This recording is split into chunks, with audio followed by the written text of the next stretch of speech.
네, 한국 원자력의 역사는 1959년 우리나라 최초 원자로인 트리가 마크 II, 자, 미국의 제너럴 아토믹으로부터 도입을 하면서 시작됐다, 이렇게 보여집니다. 자, 그런데요, 한국이 미국으로부터 바로 이 연구용 원자로를 도입한 지 66년이 지났는데 지금은 우리 K원전, 오히려 세계로 기술을 역수출하는 그런 쾌거를 기록하고 있습니다. 정부도 향후 이 원전, 특히 연구용 원자료 시장을 틈새 시장으로 보고 지원하겠다라고 하고 있습니다. 이 K원자력, 그중에서도 이 연구용 원자로 부분들 오늘 자세하게 짚어보도록 하겠습니다. 정동욱 중앙대 에너지시스템 공학부 교수 함께합니다. 교수님 안녕하십니까? 네, 안녕하세요. 네. 자, 연구용 원자로입니다. 이게 이제 우리 시청자분들도 원전은 아니고 원자로도 아니고 연구용 원자료가 뭔가, 이거 개념을 정리를 해야 오늘 이야기가 좀 풀릴 것 같습니다. 네, 그 연구용 원자로는 말 그대로 연구 목적으로 쓰는 것이지요. 네. 사실 이제 원자로에서는 기본적으로 중성자라는 게 나오거든요. 예. 그 중성자라는 걸 이용해 가지고 동위원소도 만들고 재료 연구도 하고 다양한 연구를 많이 합니다. 예. 또한 연구용 원자로 그 자체가 연구용이니까 내가 새로운 개념의 원자로를 갖다가 만들겠다. 그러면 그걸 갖다가 비슷하게 만듭니다. 좀 작게 해가지고. 그 자체가 연구하는 것이지요. 예. 그다음에 그 안에 뭘 개조하고 싶다. 그런 예. 것도 테스트하고요. 예. 그다음에 해결료가 필수적이지 않겠습니까? 원자력 연료. 그러면 그 해결료가 제대로 된 성능을 내겠는가. 그런 것도 실제로 상업로에 넣기 전에 예. 먼저 연구용 원자로에 넣어서 태워봅니다. 그래서 그 문제가 문제. 그래서 네. 그러한 목적으로 쓰는 것이 바로 연구용 원자로라고 말씀드릴 수 있겠습니다. 우리가 보통 원전을 수출했다 이렇게 이야기를 하잖아요. 근데 이제 오늘 다뤄볼 뉴스는 우리가 미국의 역으로 바로 저 연구용 원자로를 역수출했다. 이제 이 기사거든요. 이게 지금 무슨 의미인지를 잘 모르는 분들이 많아요. 이거 원전 수출한 거야? 뭐 한 거야? 이럴 텐데 이게 무슨 의미일까요?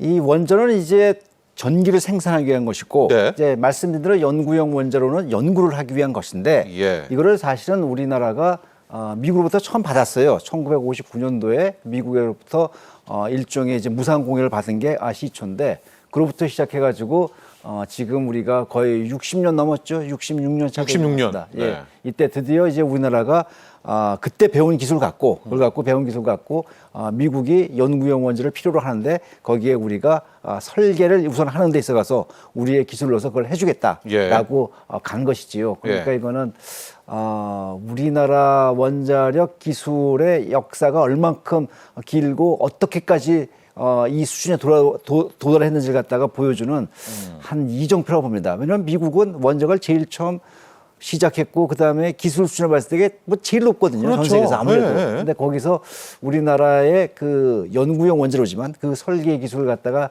받아들이겠다 한 거는 대단한 이러한 마일스톤 이정표라고 말씀드릴 수가 있습니다. 예.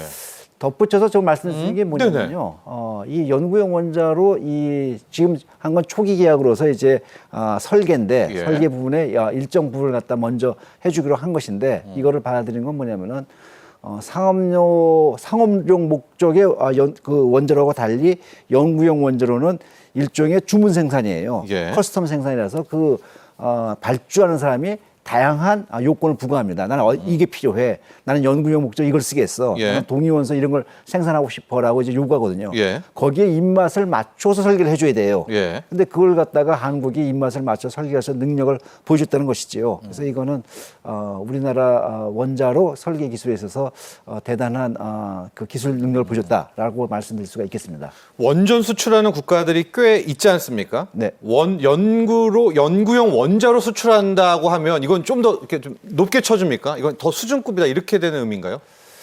그건 아닌가요? 기술 자체로 본다면은 어쩌면 상업용 원자로보다도 이거 굉장히 다양한 상황에서 하기 때문에 네, 맞춤형이니까. 예, 그런데 이것이 사실은 이게 주도적으로 떠오르지 않냐면 사실은 연구용 원자는 그렇게 비싸지는 않습니다. 보통 상업용 원자로가 한번 갔다 그러면 10조인데 그렇죠. 이건 한 1조 정도 수준이거든요. 네. 그러니까 사실은 이것이 뭐 돈으로만 따진다면은 예. 사실은 남들 보기에는 뭐 그렇지만은 우리가 예를 들면 스포츠카 같은 것들 굉장히 기술수준이 높지 않습니까? 예. 하지만 스포츠카 시장은 굉장히 시장이 작잖아요. 그러니까 매출 규모로 따지기에는 그렇게 크지 않지 않습니까? 그래서 이태리 같은 경우는 스포츠카의 강국인데 예. 하지만 세계 뭐 이 자동차 메이커 중에서는 별로 알아주지 않잖아요.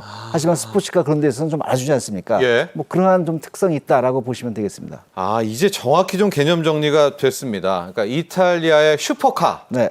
네. 뭐 우리 한국의 현대차 이런 네. 거잖아요. 그러니까 그런 범원전이라면 연구용 원자로는 비슷하죠. 좀, 예, 예. 누군가 아주 독특한 내 원자를 갖다 하나 좀 만들어봤으면 좋겠다. 네. 이걸 연구로 쓰겠다. 그렇다면 거기에 이제 도전할 수 있는 그런 국가들은 많지 않습니다. 예. 자, 지금 우리의 이 뉴스는 우리가 미국 미주리 대학교에 바로 우리의 기술로 이 연구용 원자로를 수출 계약을 맺었다라는 건데 현재 시장 한번 보도록 하겠습니다. 왜냐하면 좀 원전을 깊게 들어가려고 하는 곳들은 이 연구용 원자로부터 우리가 그랬듯이 여기서부터 이제 시작해야 되잖아요. 그렇죠. 이 시장도 나름 있을 것 같은데요. 그럼요. 그럼요. 예. 누구든지 간에 어느 나진 간에 내가 한번 원자력 산업을 한번 더. 하겠다. 네. 그렇다면 일단은 연구로 도입을 생각합니다. 예를 들면 방글라데시 같은 국가는 굉장히 예를 들게 되면 뭐 아직도 뭐 개발 수준이 좀 떨어지는 그런 국가예요. 상당히 지금 빨리 발전하고 있지만 방글라데시가 이제 러시아로부터 이제 원자력 발전소를 갖다가 짓기로 했는데 방글라데시는 상당히 오랫동안 연구로를 갖다가 운영해 왔습니다. 그러니까 사실은 어느 정도 인프라에는 돼 있었던 것이죠. 아, 방글라데시도 지금 그럼요. 하고 도전하는 건가요? 아니 방글라데시는 이미 연구로는 가지고 있고, 예. 연구 가지고 있고 그다음에 거기다가 이제 상업로를 갖다가 도입했죠. 그만큼 이제 연구에 대해서 관심이 있었다는 예. 것이지요. 그래서 우리나라 같은 경우에 있어서도 상당히 연구에 대해서 좀 수출 실적이 있습니다. 사실은 대표적으로는 2009년에 요르단에 예. JRTR 그래서 5메가와트짜리 연구를 갖다 수출한 경험이 있고요. 그 외에도 연구도 상당히 오래됐어요. 오래됐기 때문에 그런 연구로의 노후화된 걸 업그레이드, 개선하는 그러한 사업에도 상당 부분 성과를 거두고 있습니다. 뭐 그리스라든가 예. 또는 다른 나라에서도 그 INC 계통 같은 걸 갖다가 업그레이드하는 데 있어서 많이 해줬고요. 예. 또 하나 뭐 괄목할 만한 거는 이제 네덜란드는 선진국이죠. 거기도 원자로를 갖다가 지금 상업용으로 쓰고 있고 예. 거기서 이제 이른바 냉중성자라는 걸 이용해 가지고 연구를 하고 싶은데 그 냉중성자 설비를 갖다가 우리나라가 따내 가지고 공급한 그런 경험도 있습니다. 네. 그래서 크지는 않지만 규모가 뭐 10조 이렇게 되지는 않지만 네. 그래도 상당히 다양하게 있고 이런 걸 다양하게 함으로 해서 우리가 어느 정도 이 기술력을 갖다가 전 세계에 보여줄 수 있는 거라서 그럼 우리나라 상업로에 대한 기술적 신뢰도 높아지게 되지요. 네. 이런 효과가 있다고 말씀드릴 수 있겠습니다. 앞서 이 기존의 원전 수출과 연구용 원자력 수출을 비교를 해주시면서 이제 이탈리아의 스포츠카와 뭐 이런 도요타, 현대차의 자동차 산업 이렇게 비교를 해주셔서 개념 정리가 됐는데 그래도 이런 질문은 좀 해야 될 것 같습니다, 교수님.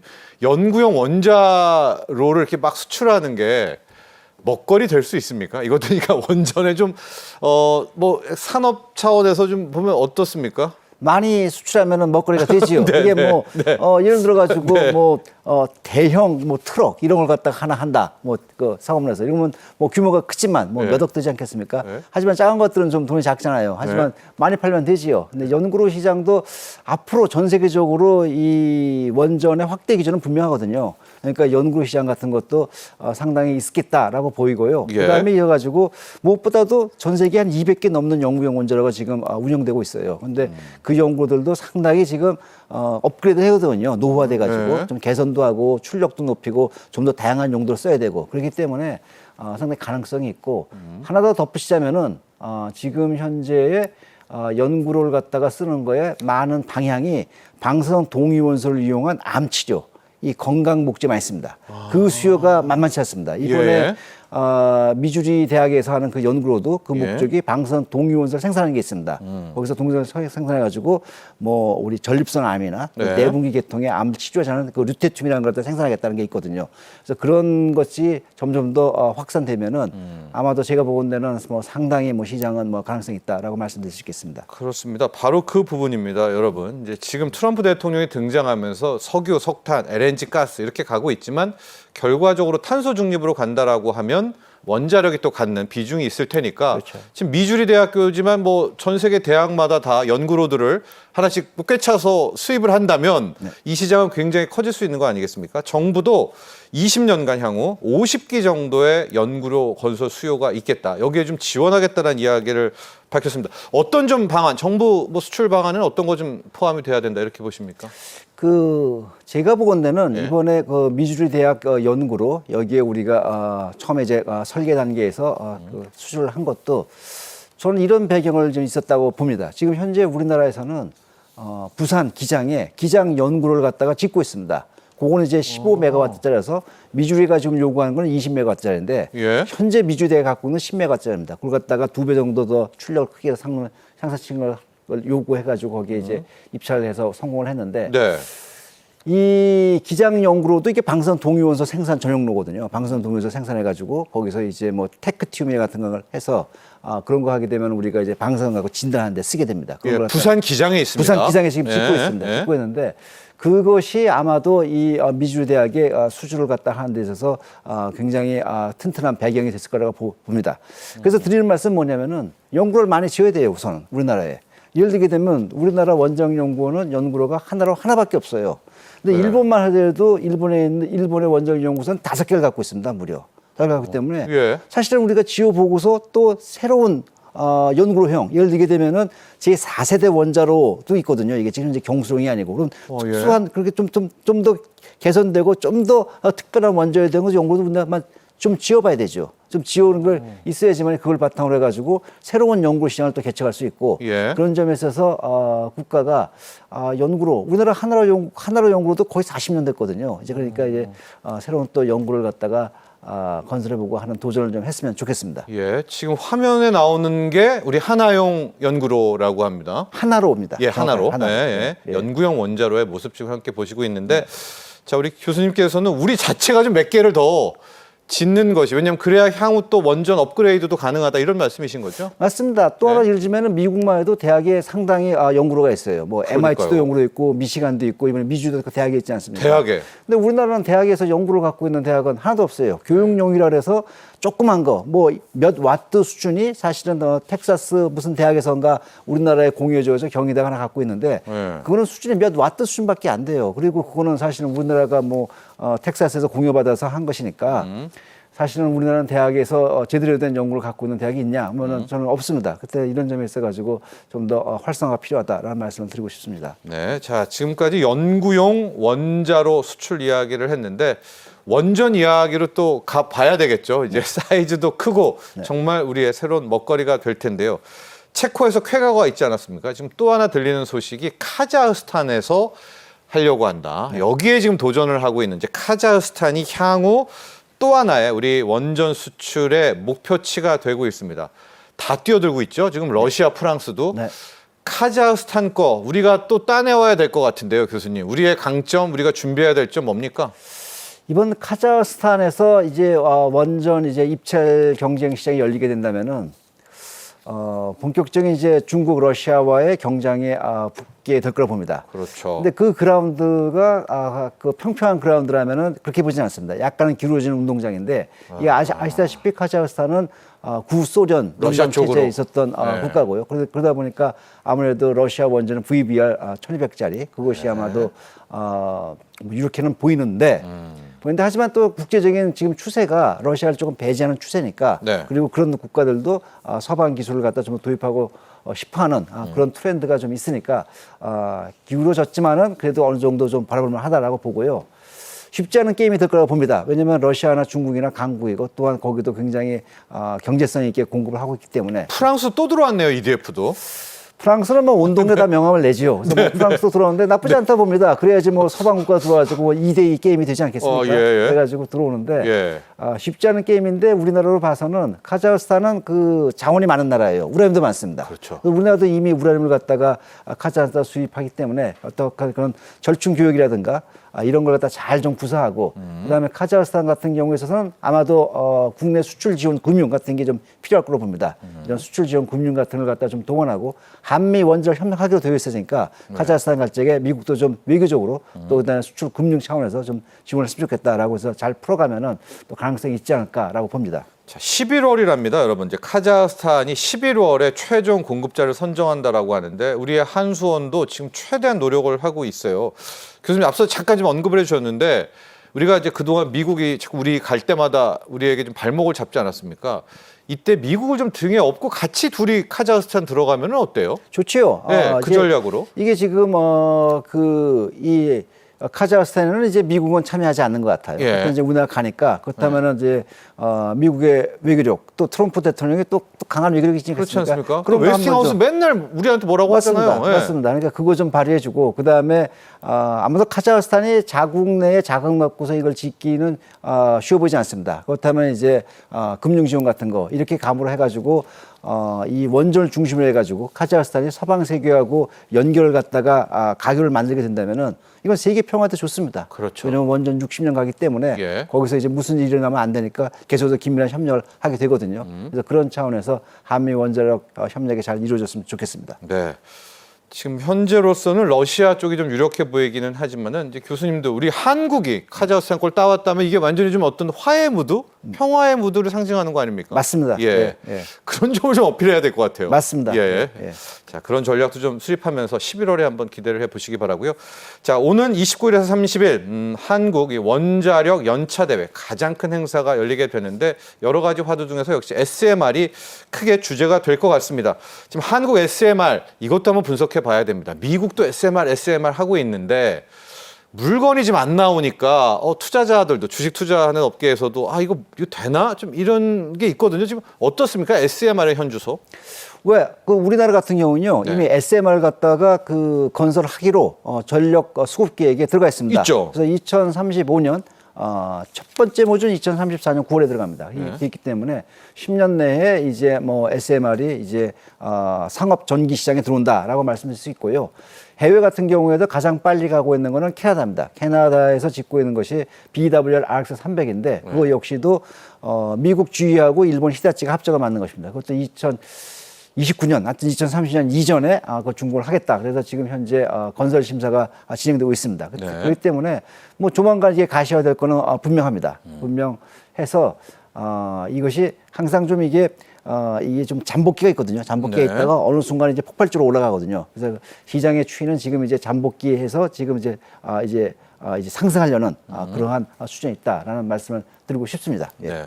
지금 표에 나오고 있는데요. 이제 지난 시간에도 우리 정동욱 교수님과 짚어봤는데 중국이 가장 먼저 SMR을 내놓을 가능성이 있나요? 어떻게 보세요? 중국 워낙 베일에 가려져 있는데 지금 뚝딱뚝딱 막 원전이 나오잖아요. 중국 제가 잘 말씀을 안 드렸는데 왜냐면 정보 공개가 잘 안 돼 있습니다. 예. 그래가지고 말씀드리기가 좀 어려웠는데 중국은 이미 2026년에 ACP100이라고 정확하게는 125메가와트 인력 축자리인데 ACP100이라고 갖다 2026년에 가동하겠다. 바로 내년입니다. 내년이잖아요. 지켜보고 있습니다. 이미 그 건설은 상당히 진행돼서 원자로도 설치한 걸로 제가 알고 있습니다. 근데 그것이 어느 정도의 기술 수준인가 그에 대해서는 아직 잘 모르고 있습니다. 이게 기술 공개가 잘 안 되어서 그것이 그 SMR의 기술의 관건은 뭐냐면 작게 만드는 건 누구나 만듭니다. 예. 근데 얼마 그걸 모듈로 했느냐 그것이 관건이거든요. 그런 점에서 좀 지켜볼 필요가 있다고 봅니다. 네, 저희가 왜 이렇게 긴장하냐면 중국이 이제 베일에 쌓여 있다가 딥시크를 떡하니 내놨고요. 지금 좀 확인해봐야 되겠지만은 화웨이에서 엔비디아의 H100 수준의 또 AI 칩도 내놓는다고 하고요. 이러다가 SMR도 중국이 내놓는 거 아닌가? 그럼 이런 기회에 오히려 한국과 미국이 자꾸만 미국이 우리의 발목만 잡지 않고 힘 합쳐서 SMR 가면 어떻습니까? 그게 대형 원전 시장에서도 사실은 중국과 러시아가 이제 들어온 걸 좀 견제하기 위해서 한미 협력이 필요하다라는 것 같은 논리로 해가지고 SMR도 협력이 필요한데 네. 기본적으로 SMR은 플레이어가 굉장히 많습니다. 굉장히 많은 개발자들이 있어서 이거를 현재 상황에서 누구하고 협력하자라고는 쉽지 않습니다. 그래서 이걸 가기 위해서는 제가 볼 때 한미 협력은 기술은 협력을 하면서도 시장은 개방해서 경쟁을 유도해야 됩니다. 왜냐하면 중국이 갖고 들어온다면 그것도 역시 싼 경제성 갖고 올 그렇겠죠. 거거든요. 네. 그렇다면 그는 경쟁이 없게 되면은 싼 제품을 만들 수가 어려워요. 그래가지고 상호간의 시장을 갖다 개방해서 지금 이제 곧 상업화가 이제 예상되는 것들은 경쟁을 시키고 그 다음에 상업화가 앞으로도 한 10년 내지 20년 후에 될 거든 기술 협력을 하고 이런 투트랙 전략을 해야 됩니다. 그런 관점에서 우리나라가 지금 2035년에 짓기로 했던 거 아까 말씀드린 네. SMR 그 시장도 미국에 개방할 필요가 있고 미국 SMR 개발자가 못 들어오라는 법이 없습니다. 우리나라의 민간 사업자하고 손을 잡아가지고 들어오면 됩니다. 예. 마찬가지로 미국에서 SMR 짓겠다는 것도 우리나라가 개발한 혁신형 SMR 갖고서 미국의 시장에 진출할 수 있도록 정부가 있어가지고 어떤 허들이 있다면은 어떤 장애물이 있다면 그걸 해소해줘야 될 것으로 봅니다. 네, 정리를 좀 해보도록 하겠습니다. 우리 K원전 정말 자랑스럽죠. 이제 우리가 이 연구용 원자로를 미국의 미주리 대학에 팔게 되는, 수출하는 그런 단계까지 와 있는데 이제 다 됐다가 아니라 이 SMR을 놓고 또 새로운 도전을 맞게 됐습니다. 중국이라는 변수도 있고요. 교수님, 끝으로 K원전, 우리 SMR까지도 한번 좀 나아갔으면 좋겠는데 또 어떤 점들을 우리가 더 정부도 민관이 더 어떻게 좀 보완을 해야 될까요? 이게 지금은 원전 산업이 지금 앞으로 이제 확대되려는 막 그러한 분위기에 있는 것입니다. 왜냐하면 전 세계적으로 3배 원전을 갖다 확대하다는 게 있고 미국 같은 경우는 200기가와트를 추가하겠다. 원전 발전 200개를 추가하겠다는 것이거든요. 우리나라도 거기에 하려면은 이게 현재 공기업 체제로서 이게 단일체로 가기보다는 여러 그래요? 민간 기업들이 참여할 수 있도록 플레이그라운드를 넓힐 필요가 있습니다. 그러니까 정부의 입장에서는 이것이 예. 지금 우리가 간손히 주체가 출나가지 않습니까? 예, 예. 근데 그게 아니고 원정연구원이 지금 뭐 현대엔지니어가 합작해서 나가지 않습니까? 근데 앞으로 나갈 적에는 이것이 공기업이라든가 국가기업보다는 어떤 민간 기업들이 나올 수 있도록 그라운드를 만들어줘야 됩니다. 그라운드를 만들어주기 위해서 지금 현재 국가기관과 공기업들이 갖고 있는 지식재산권 이런 것도 공유해가지고 잘 쓸 수 있도록 하고요. 그다음에 민간 기업들이 갖고 있는 생각하는 리스크가 있다면 그러한 리스크를 어떻게 줄여줄 것인가 이런 것도 고민해야 되고요. 특히 SMR은 그런 관점에 있어가지고 민간 기업들이 앞으로 주도적으로 나갈 수 있도록 그렇게 정부 정책이 좀 나갔으면 좋겠습니다. 네, 자, 지금까지 정동욱 중앙대 에너지 시스템 공학부 교수와 함께했습니다. 감사합니다. 네, 감사합니다. 예.